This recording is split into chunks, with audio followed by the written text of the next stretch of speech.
Assalamualaikum warahmatullahi wabarakatuh.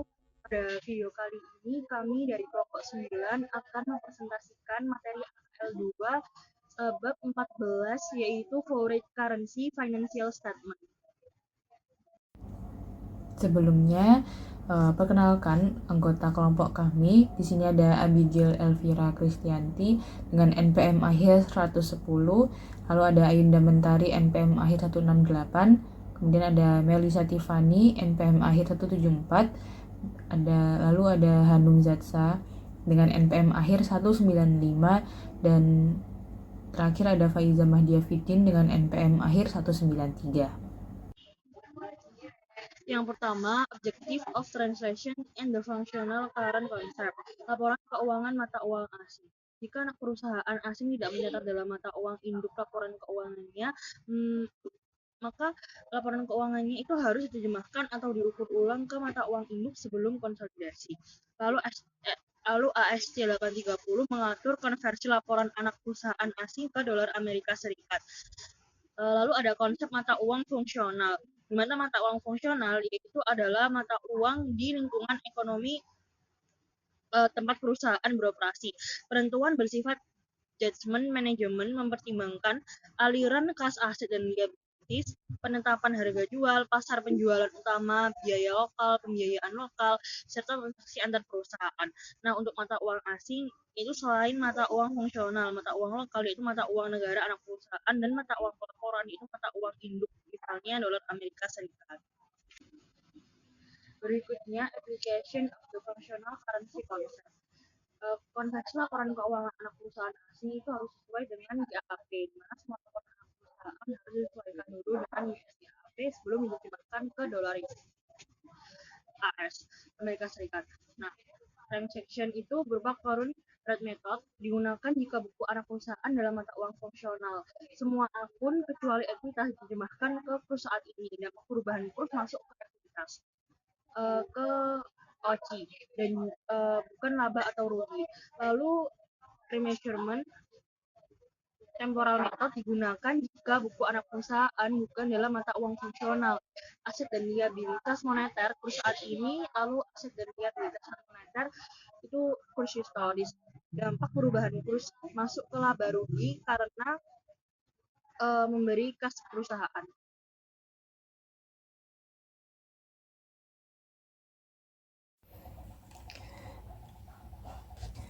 Pembahasan pertama mengenai intercompany foreign currency transaction and highly inflationary economies. Jadi saya menjelaskan mengenai intercompany foreign currency transaction dan entitas yang beroperasi di negara dengan inflasi tinggi. Suatu transaksi antar perusahaan dikategorikan sebagai transaksi mata uang asing apabila transaksi menghasilkan piutang atau utang yang dinyatakan dalam mata uang yang berbeda dari functional currency salah satu entitas. Ketika terjadi, maka setiap perubahan nilai tukar akan menimbulkan exchange gain atau exchange loss yang biasanya masuk ke laba rugi konsolidasi, kecuali kalau transaksi tersebut sifatnya investasi jangka panjang. Misal Star Company memberikan pinjaman kepada induknya Pet Corporation, tapi pinjaman tersebut dinyatakan dalam dolar. Karena functional currency Star adalah pound sterling, maka bagi Star transaksi ini adalah foreign currency transaction, sehingga perubahan kurs itu diakui sebagai laba atau rugi selisih kurs. Selanjutnya pada ekonomi dengan inflasi tinggi, yaitu ketika inflasi kumulatif dalam 3 tahun mendekati atau lebih dari 100%, functional currency entitas dianggap tidak stabil. Di kondisi kayak gini, functional currency dipaksa menjadi mata uang pelaporan, yaitu USD. Laporan keuangan entitas tidak diterjemahkan tetapi di-remeasure. Semua selisih kurs dari proses remeasure itu masuk ke laba rugi, bukan ke OCI. Lanjut ke business combination and fair value book value differential. Ketika induk mengakuisisi anak perusahaan asing, seluruh aset dan liabilitas anak harus diukur terlebih dulu berdasarkan fair value dalam mata uang lokal pada tanggal akuisisi. Setelah itu baru dikonversi menggunakan kurs pada tanggal akuisisi. Jika harga akuisisi beda dengan nilai wajar aset bersih, maka selisihnya menjadi goodwill atau bargain purchase. Kemudian untuk selisih fair value atau book value diferensial itu perlakuannya tergantung di functional currency. Jika functional currency adalah mata uang lokal, maka digunakan current rate method, di mana selisih fair value book value-nya itu dipertahankan dalam mata uang lokal dan amortisasi menggunakan average rate. Perubahan terkait kurs masuk ke OCI sebagai translation adjustment. Sebaliknya, jika functional currency-nya adalah USD dan entitas menggunakan temporal method, selisih fair value book value dalam USD itu dihitung dalam USD dengan historical rate. Amortisasinya menggunakan historical rate dan semua dampak perubahan kurs langsung ke laba rugi, bukan ke OCI. Selanjutnya non-controlling interest dan translation concept. NCI dihitung berdasarkan laporan keuangan anak yang sudah diterjemahkan atau di-remeasure ke dalam USD. Artinya seluruh penyesuaian termasuk selisih dari fair value dan book value itu harus dialokasikan secara proporsional ke NCI. Untuk proses transaksi dengan current rate method, aturan utamanya adalah aset dan liabilitas diterjemahkan dengan kurs akhir periode, pendapatan dan beban menggunakan average rate, modal saham menggunakan historical rate, dan selisih translasi masuk ke OCI. Sementara untuk remeasurement dengan temporal method, item moneter seperti kas dan piutang menggunakan current rate, sedangkan yang non-moneter seperti persediaan atau aset tetap itu menggunakan historical rate. Perbedaan yang muncul dalam remeasurement itu tidak masuk OCI tapi masuk laba rugi sebagai remeasurement gain atau loss. Illustration, translation, and intercompany transaction. Dalam proses translasi laporan keuangan anak perusahaan asing, langkah-langkahnya: pertama, menyiapkan adjusted trial balance dalam mata uang lokal. Kedua, nentuin kurs mana yang digunakan, apakah current rate, average rate, atau historical rate. Ketiga, menerjemahkan setiap akun sesuai aturan. 4. Hitung translation adjustment agar total debit kredit seimbang. Dan terakhir, menyusun laporan keuangan anak dalam USD yang akan digunakan dalam konsolidasi. Untuk intercompany transaction, hal yang harus dianalisis adalah apakah transaksi tersebut menciptakan exposure mata uang asing. Jika transaksi antar perusahaan dilakukan dalam mata uang berbeda dan functional currency salah satu pihak, maka exchange gain atau loss harus diakui. Namun bila transaksi tersebut sifatnya investasi jangka panjang, perlakuannya berbeda karena dapat masuk ke OCI, bukan laba rugi. Untuk contohnya terkait dengan intercompany transaction, Pet Corporation, entitas Amerika Serikat itu meminjam $84.000 dari Star Company, anak perusahaan asing, ketika kursnya adalah $1,5 per pound. Star mencatat pinjaman tersebut sebesar 56 pound. Pada akhir tahun, kurs berubah menjadi $1,4 per pound. Akibat perubahan kurs ini, nilai piutang Stars itu meningkat jadi 60 pound, sehingga Stars mencatat exchange gain sebesar 4.000 pound.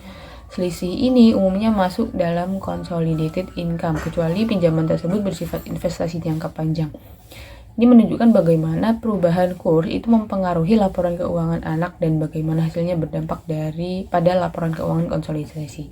Dengan demikian, seluruh konsep itu mulai dari intercompany transaction, functional currency, translasi, remeasurement, sehingga contoh perhitungan, semuanya saling berkaitan dalam penyusunan laporan keuangan konsolidasi perusahaan multinasional.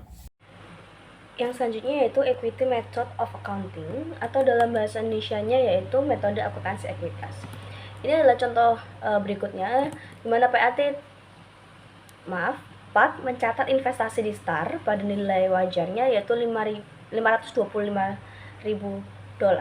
pada tanggal 31 Desember 2016 untuk melacak total nilai investasi mereka di Star sebelum proses konsolidasinya. Nah, PAT kemudian menggunakan metode ekuitas untuk mencatat anak perusahaannya di luar negeri. Nah, laporan keuangan Star yang seharusnya diterjemahkan secara finansial,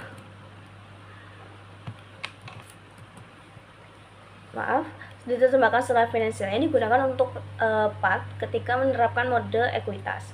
Nah, jurnal untuk mencatat penerimaan dividen sebesar $30.000 euro atau sekitar $42.600 dari STAR pada tanggal 1 Desember 2017 adalah sebagai berikut, yaitu pada uang tunai 42.600, kemudian pada investasinya di investasi STAR-nya 42.600. Ini adalah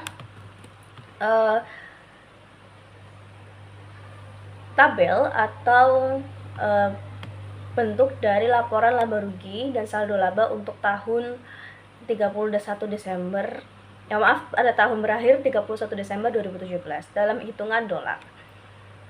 Kemudian pada nilai total laba bersih, laba ditahannya itu sekitar $154.200,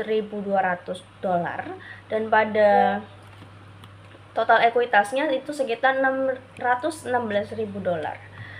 Selanjutnya yaitu PAT menerima dividen ini saat nilai tukaran mencapai sekitar $1,42. Jadi dividen yang dibayarkan oleh STAR juga harus dikonversi ke dalam dolar dengan nilai tukar terkini yang berlaku saat dividen dibayarkan, yaitu sekitar $1,42.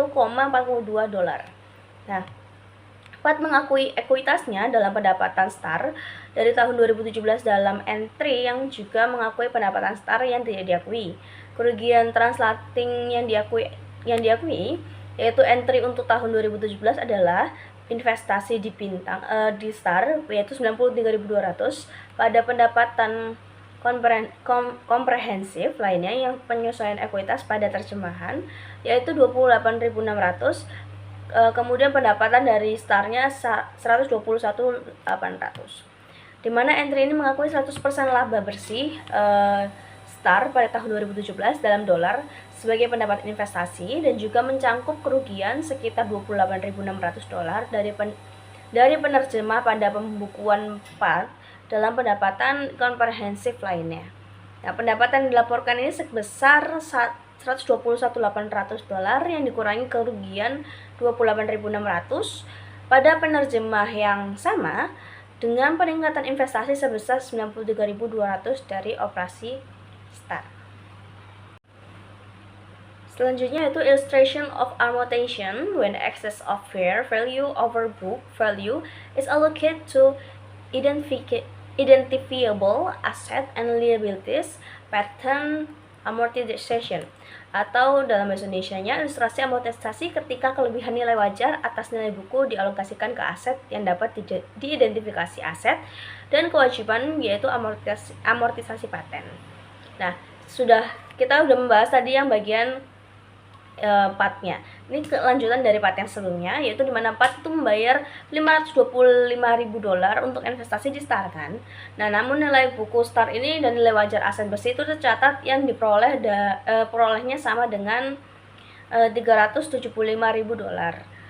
Kelebihan biaya sebesar $150.000 ini atas nilai buku aset bersih semuanya dialokasikan ke paten yang tidak memiliki nilai buku pada pembukuan STAR karena dikembangkan secara internal dengan biaya hukum yang dapat diabadikan. Nah, berdasarkan metode tarif saat ini, perhitungan terkait paten didasarkan pada LCU itu adalah British Pounds, kemudian bukan jumlah dolar, yaitu metode tarif saat ini yang perhitungan terkait paten bukan jumlah dolar pada Amerika Serikat. Nah, langkah pertama untuk menghitung amortisasi paten ini untuk investasi PAT dan pada STAR itu adalah mengonversi sekitar $150.000 yang dialokasikan untuk paten pada saat akuisisi menjadi equivalent pounds. Nah, karena nilai tukar pada tanggal 31 Desember 2016 ini adalah tanggal akuisisi atau yaitu $1,50, maka ekuivalen poundnya itu sekitar $15.000, yaitu menjadi 100.000 euro, di mana amortisasi kelebihan pada pembukuan PAT tahun 2017 adalah sekitar 100.000 euro, yang 10 tahun kemudian nilai tukarnya rata-rata itu sekitar $1,45 untuk tahun 2017 atau sekitar 14.500 dalam bentuk dolar. Nah, amortisasi paten untuk tahun 2017 dicatat dalam pembukuan PAT ini sebagai pendapatan dari STAR, yaitu $14.500 pada pendapatan komprehensif lainnya, yaitu penyesuaian ekuitas dan translasinya, yaitu 9.500, pada investasi di STAR, yaitu 24.000 dolar. Nah, penyesuaian ekuitas atas konvergensi paten yang muncul dalam entry tersebut merupakan hasil dari perubahan nilai tukar selama tahun 2017, dan kreditnya sebesar 24.000 untuk investasi di STAR yang mencerminkan penurunan paten yang belum diamortisasi selama tahun tersebut, yaitu dengan perhitungan 150.000 euro dikurangi dalam kurung 150.000 dolar dikurangi dalam kurun 90.000 euro dikali 1,40 dolar, dan dihubungkan, yang kemudian dirangkum sebagai berikut, yaitu begin patents in pounds-nya 1.000 dolar, exchange rate-nya 1,50 dolar, in pounds-nya tadi euro, exchange rate-nya dolar, kemudian pada dolarnya 150.000. Nah, less amortization-nya itu pada pounds-nya sekitar 10.000, exchange rate-nya sekitar 1,45, dan pada dolarnya 14.500, dengan total pada pounds yaitu sekitar 90.000, dan total pada dolar yaitu sekitar 135.500. Equity adjustment-nya itu pada pounds-nya kosong, kemudian pada in dollars-nya 9.500, dimana ending pattern-nya itu in pounds-nya 90.000, exchange rate-nya 1,40, dan in dollars-nya itu sekitar 126.000 dolar. Nah, sebagai alternatif, penyesuaian ekuitas sebesar 9.500 ini dapat dihitung sebagai amortisasi 10.000 euro amortisasi dikalikan 1,45 dolar dikurangi 1,50 dolar exchange rate decline to mid year, yaitu sekitar 500 rupiah dolar, dan 90.000 euro unamortized pattern dikali dengan 1,40 dolar dikurangi 150 dolar exchange rate decline for the year, yaitu totalnya 9.000. Kemudian total equity adjustment-nya yaitu 9.500. Nah, perlu diperhatikan bahwa penyesuaian ekuitas ini hanya dicatat pada pembukuan 4 karena pattern-nya tidak tercatat di buku STAR. Kemudian penyesuaian serupa ini juga diperlukan ketika kelebihan nilai wajar atas nilai buku itu dialokasikan ke aset dan liabilitas teridentifikasi lainnya, dan metode tarif berlaku yang digunakan. Selanjutnya, ini adalah investasi di anak perusahaan asing atau investment in foreign subsidiary. Nah, pada titik ini mungkin kita akan meringkas perubahan dalam 4 investasi di akun STAR selama tahun 2017, di mana ini adalah biaya investasinya 525 dolar dikurangi dengan dividen yang diterima pada tahun 2017 itu adalah 42.600, ditambahkan ekuitas dari laba bersih STAR yaitu 121.800, kemudian dikurangi dengan yang belum direalisasikan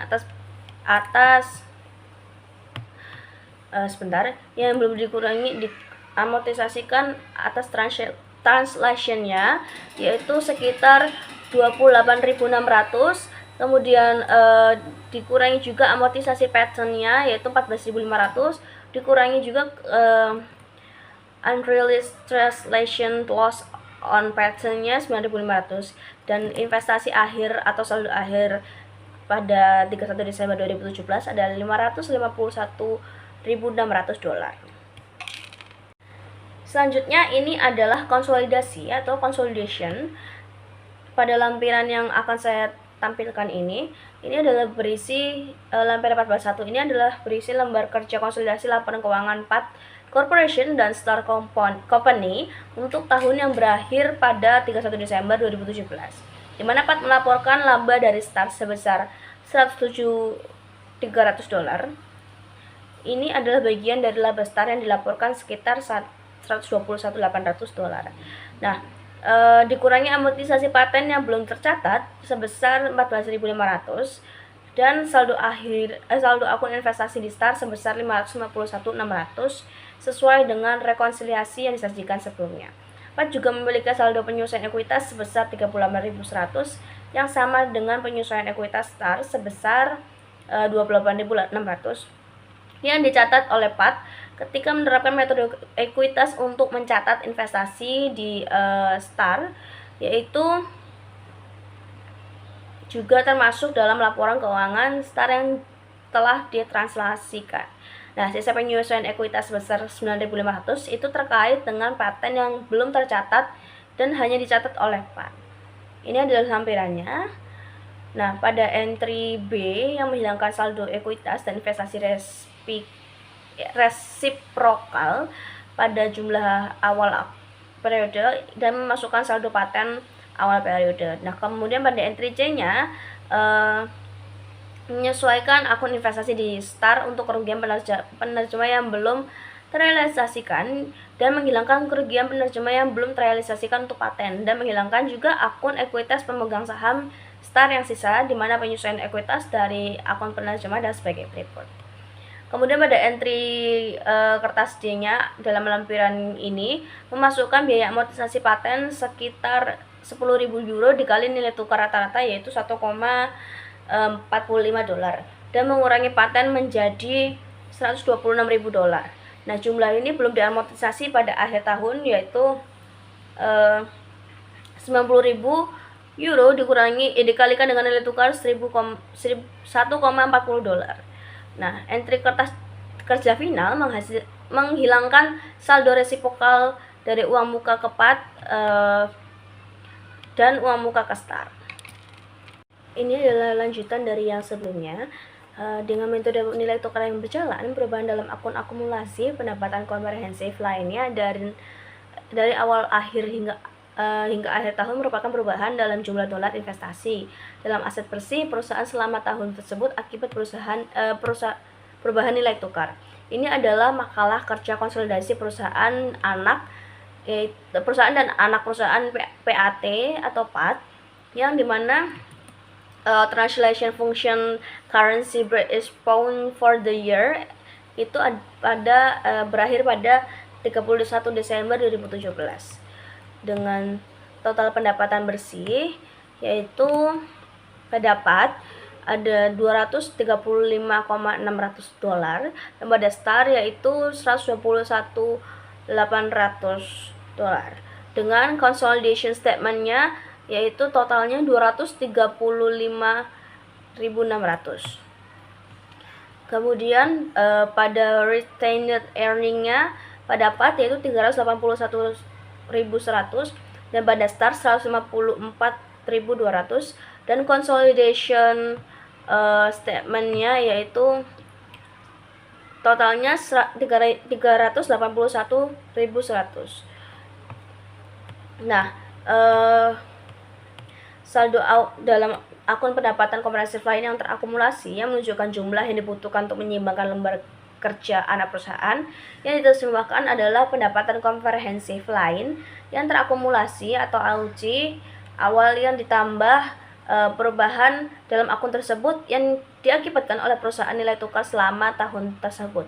Nah, untuk mendapatkan pemahaman yang lebih baik tentang perubahan dan akumulasi aset komprehensif lainnya, saldo akun pendapatan mewakili perubahan dihitung langsung untuk STAR, di mana awal akumulasi pendapatan komprehensif lain STAR yaitu kerugian translasinya sekitar 0 dolar, peningkatan AUC atau kehilangan translationnya itu sekitar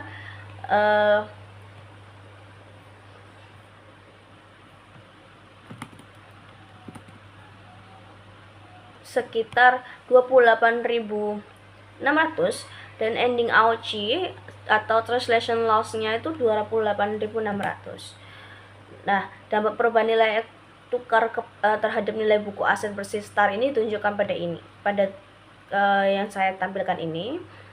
Dan perhitungan perubahan dalam AUC memberikan wawasan mengenai sifat kerugian dan mengapa kerugian tersebut dimasukkan dalam pendapatan komprehensif lain dan tidak langsung tercermin dalam pendapatan.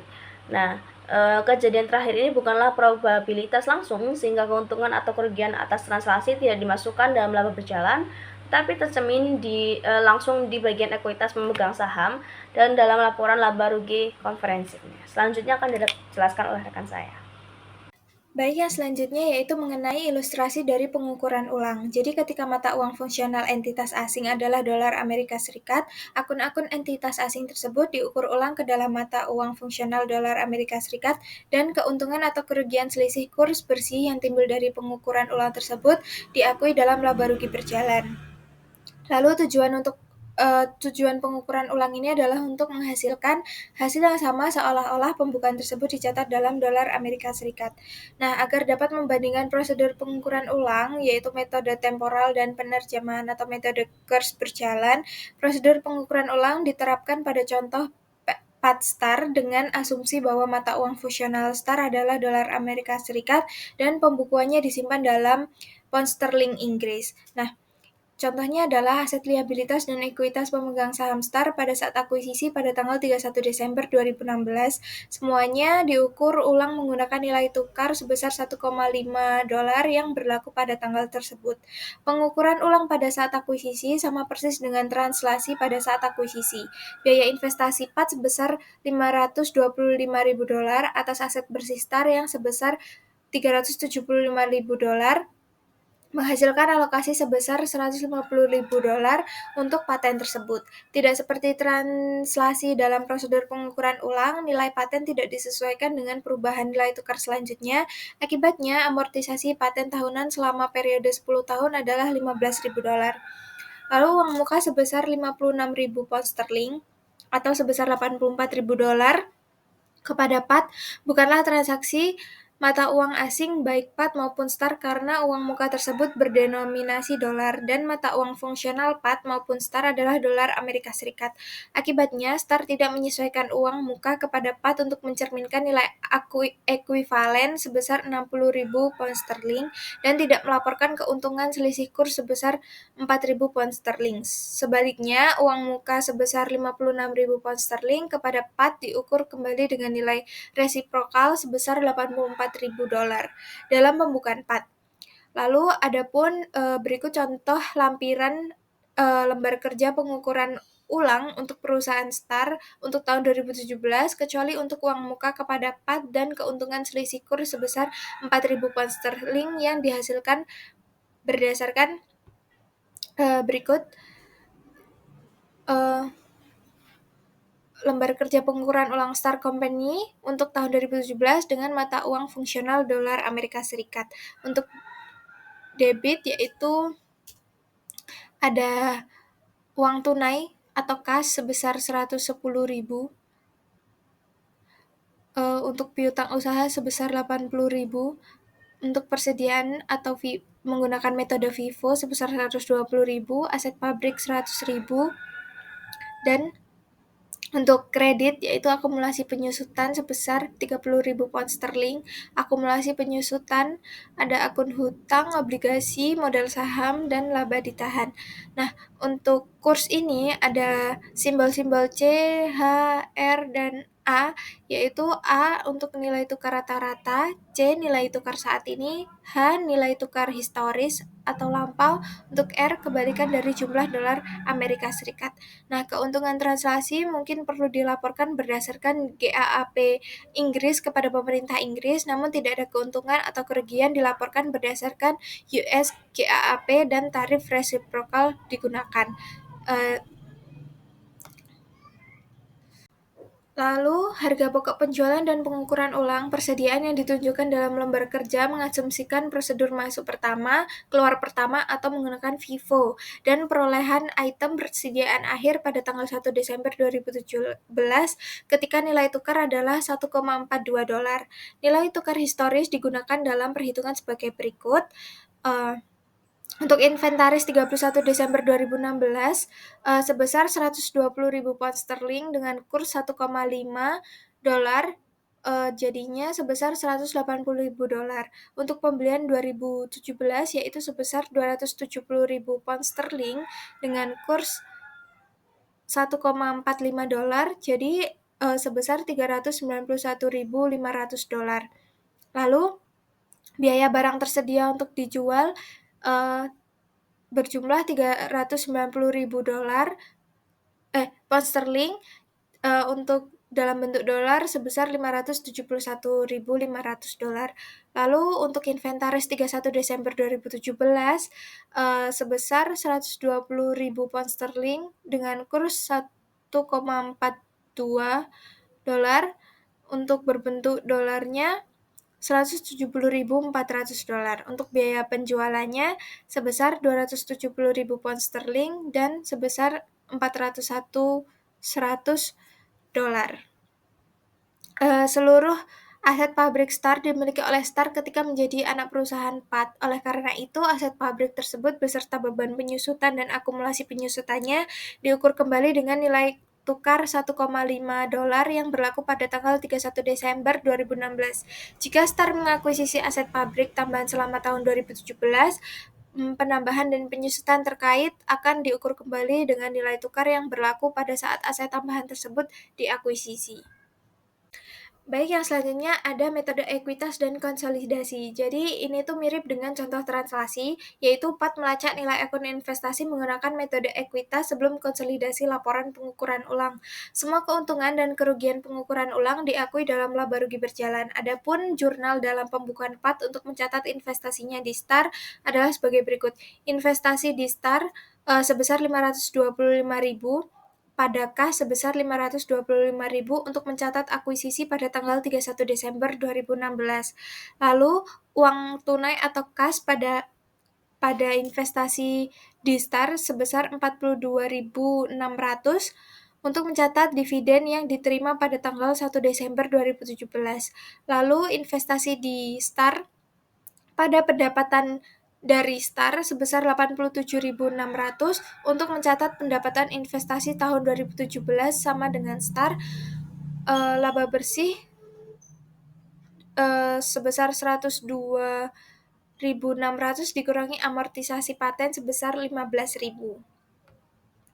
Lalu investasi PAT di akun Star pada per 31 Desember 2017 memiliki saldo sebesar $570.000 dan setara dengan aset bersih Star sebesar $435.000. Pada tanggal tersebut ditambah paten yang belum diamortisasi sebesar $135.000. Jumlah ini ditunjukkan dalam kertas kerja konsolidasi pada lampiran berikut. Entry lembar kerja konsolidasi dalam pengukuran ulang tercantum di sini untuk jurnalnya, yaitu pendapatan dari Star pada dividen dan investasi di Star sebesar 87.600 di debit, sebesar 42.600 dan 45.000 di kredit. Lalu modal saham Star sebesar 300.000, laba ditahan Star sebesar 75.000 dan hak paten sebesar 150.000 pada investasi di Star sebesar 525.000. Lalu ada biaya lainnya sebesar 15.000 pada paten sebesar 15.000. Lalu ada maju dari Star sebesar 84.000 pada maju PAT sebesar 84.000. Berikut adalah contoh laporan kerja konsolidasi PAT Corporation dan anak perusahaan pengukuran ulang mata uang fungsional dolar Amerika Serikat untuk tahun yang berakhir pada 31 Desember 2017 sebagai berikut. Lalu sebagaimana diungkapkan sebelumnya di halaman 455, aset moneter bersih Star per 31 Desember 2016 dalam pound adalah kas sebesar 140.000, piutang usaha sebesar 40.000, utang usaha sebesar 30.000, dan utang obligasi sebesar 100.000. Dengan demikian, aset moneter bersih awal, yaitu aset moneter dikurangi liabilitas moneter berjumlah 180.000 pound dikurangi 130.000 pound atau hasilnya 50.000 pound. Yaitu posisi awal aset moneter bersih yaitu sebesar 50.000 pound dengan nilai tukar 1,4 dikurangi 1,5 yaitu sebesar $5.000. Untuk penjualan menambah kas atau piutang sama tahun tersebut yaitu sebesar 540.000 pound dengan nilai tukar masih sama dengan jumlah $27.000. Untuk pembelian, mengurangi kas atau piutang atau meningkatkan utang usaha sebesar 270.000 pound dengan nilai tukar 1,4 dikurangi 1,45 sebesar 13.500. Untuk upah dan gaji diasumsikan dalam bentuk tunai yaitu sebesar 120.000 pound dengan nilai tukar 1,4 dikurangi 1,45 sebesar 6.000 dolar. Biaya lainnya yang diasumsikan dalam bentuk tunai sebesar 60.000 pound untuk nilai tukarnya 1,4 dikurangi 1,45 yaitu 3.000 dolar. Lalu maju kepat sebesar 56.000 pound dengan nilai kurs 1,4 dikurangi 1,5 sebesar 5.600. Untuk dividen sebesar 30.000 pound, nilai tukar 1,4 dikurangi 1,42 sebesar 600 dolar. Total kerugian pertukaran yaitu sebesar 3.300 dolar. Kerugian nilai tukar ini disebabkan oleh pengaruh perubahan nilai tukar terhadap posisi moneter perusahaan tersebut selama tahun tersebut. Selanjutnya ada hedging and net investment.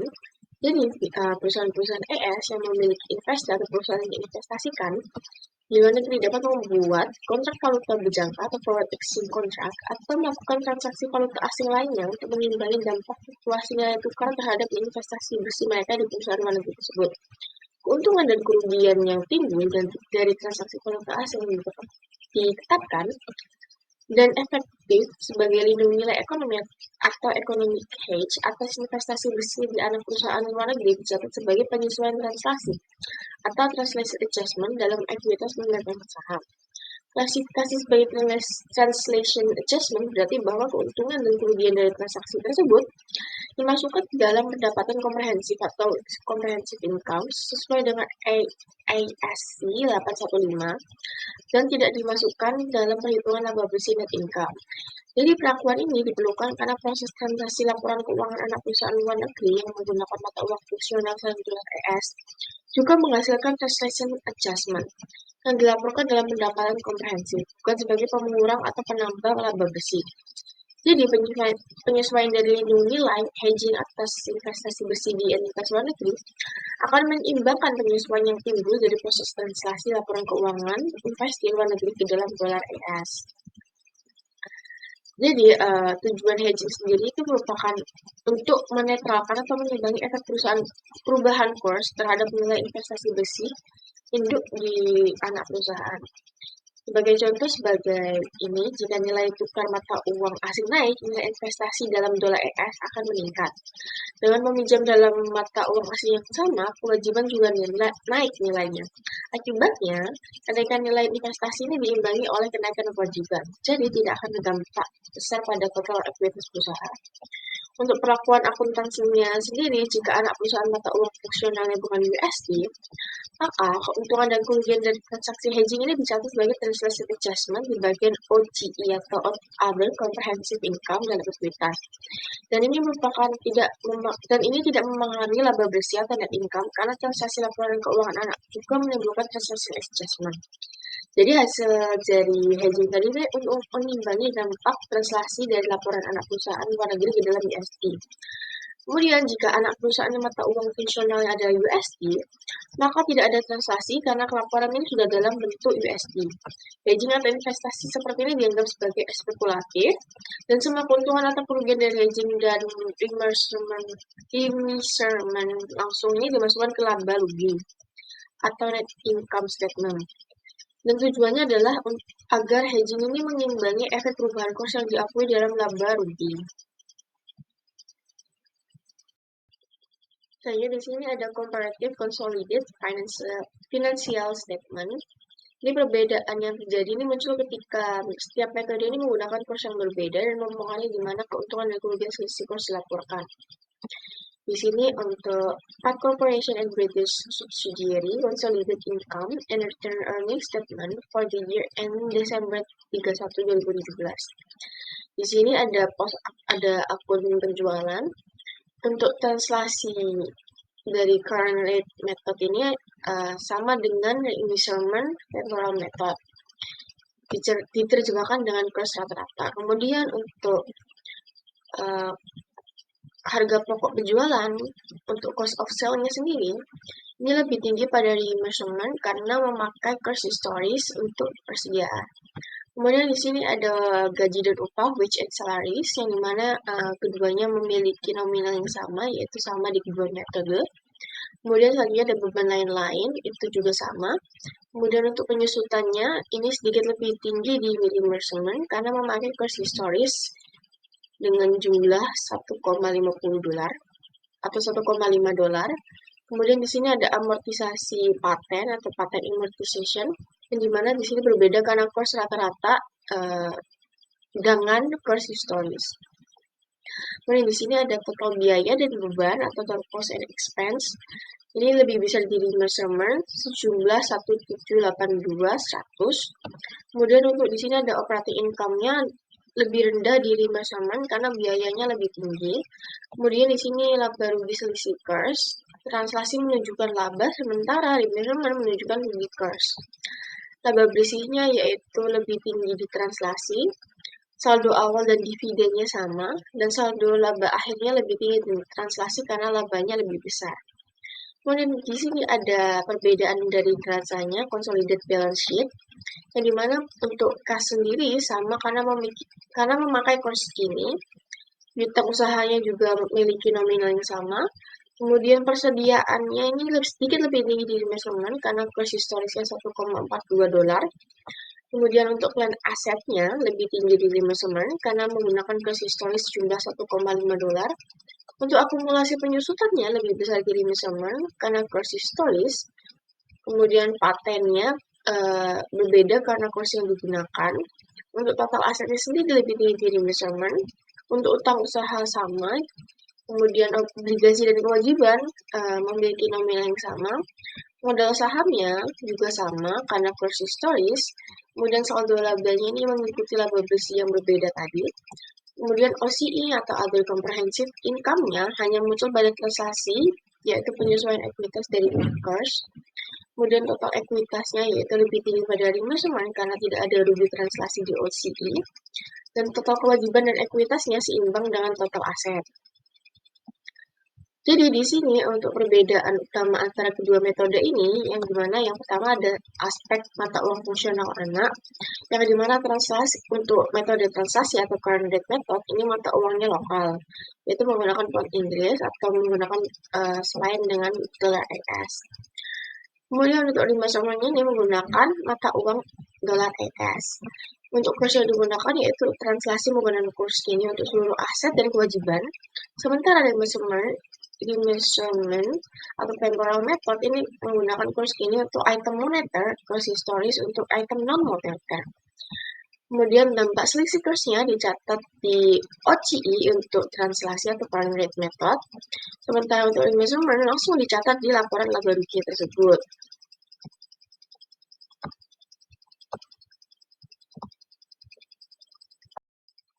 Kemudian di sini ada ilustrasinya.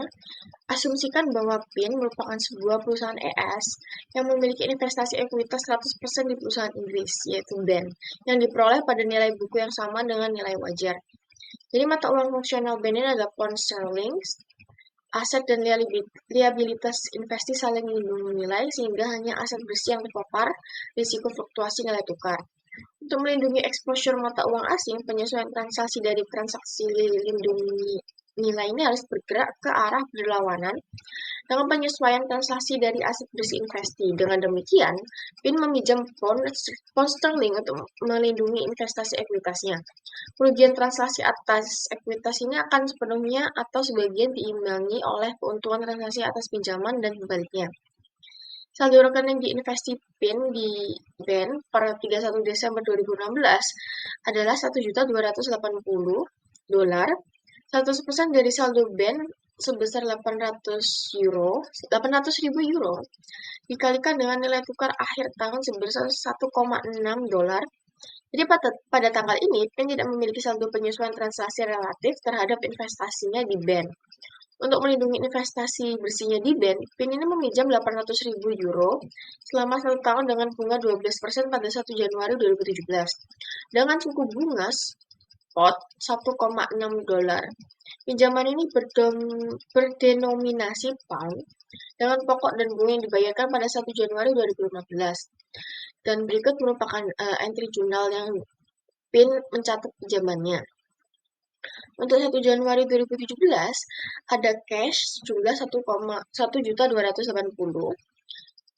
di debit, dan di kreditnya ada loan payable atau pinjaman yang harus dibayar jumlah 1.280.000. Ini untuk mencatat pinjaman. Untuk penjelasannya 1.280.000 yaitu 800.000 euro dikali dengan 1,6 dolar. Kemudian untuk aktivitas selama 2017, dividen dari BAN pada 1 November 2017, BAN membayar dividen sebesar 40.000 euro, yang dimana kurs saat itu adalah sejumlah 1,75 dolar atau euro. Yang dimana untuk menerima dividen ini, jurnal entry-nya adalah kas pada debit sejumlah 70.000 dan investment in BAN pada kredit sejumlah 70.000. Ini berasal dari 40.000 dikali 1,75 dolar spot rate. Kemudian selanjutnya jurnal ketiga, kinerja selama 2017, laba bersih BAN sejumlah 160.000 euro, kurs rata-ratanya 1,77 dolar, kurs akhir tahun 1,8. Jadi dari data ini, nilai investasi PIN ini berubah. Yang awalnya investasi awalnya 800.000 pounds, kursnya 1,6, nilai 1.280.000, ditambah dengan laba bersih jumlah 160.000, dengan kurs 1,7, nilainya 272.000, dikurangi dengan dividen jumlah 40.000 pounds, dengan kurs 1,75, nilainya adalah 70.000. Untuk penyesuaian translasinya, yaitu nilainya 174.000. Jadi nilai akhir investasi 920.000 euro dengan kurs 1,8 dan nilai 1.656.000. Jadi nilai investasi PIN meningkat sebesar 174 dolar karena perubahan kurs yang dari 1,6 dolar dari 1,8 dolar. Kemudian untuk jurnal ketiga, untuk mengakui laba bersih dan translasi BAN, di sini ada di debitnya investment in BAN jumlah 446.000, dengan di kreditnya ada income from BAN jumlah 272.000 dan OC atau other comprehensive income-nya jumlah 174 dolar. Jadi ini karena laba bersihnya 272.000, ini masuk ke laba rugi, dan transaction adjustment-nya 174.000 dolar, ini masuk ke OCI.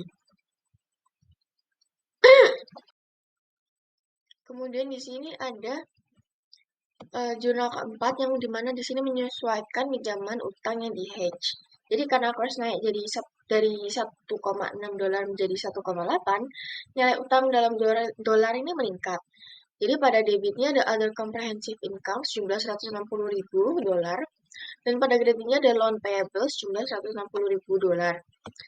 Kerugian translasi dari utang sebesar 800.000 euro dikali dengan 1,8 dolar dikurangi dengan 1,6 dolar. Jadi hasilnya adalah 160.000 dolar.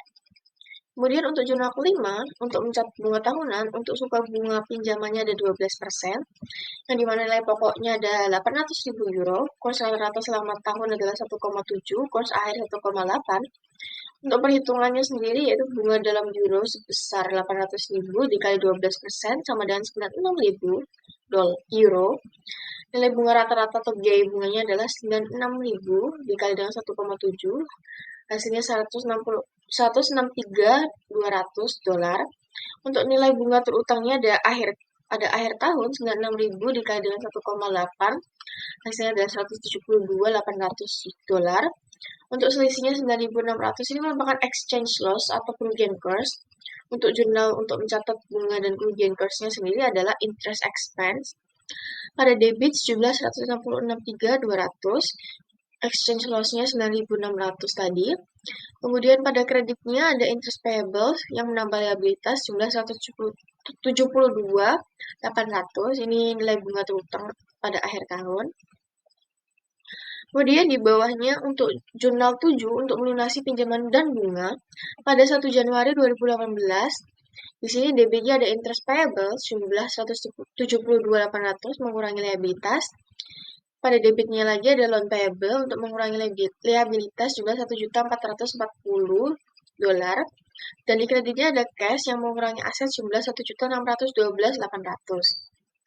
Jadi hasil akhir dari hedging ini setelah semua transaksi, hasilnya translation gain dari investasi BEN ini meningkat jumlah 174.000 dolar yang dimana ini masuk ke OCI. Untuk translation loss dari pinjaman pound ini berkurang 160.000 dolar, ini masuk ke OCI. Untuk selisih bersih netnya berjumlah 14.000 dolar transaction adjustment di ekuitas yang menunjukkan bahwa hedging ini berhasil mengurangi dampak perubahan kurs karena kerugian dari pinjaman ini mengimbangi kenaikan nilai investasi.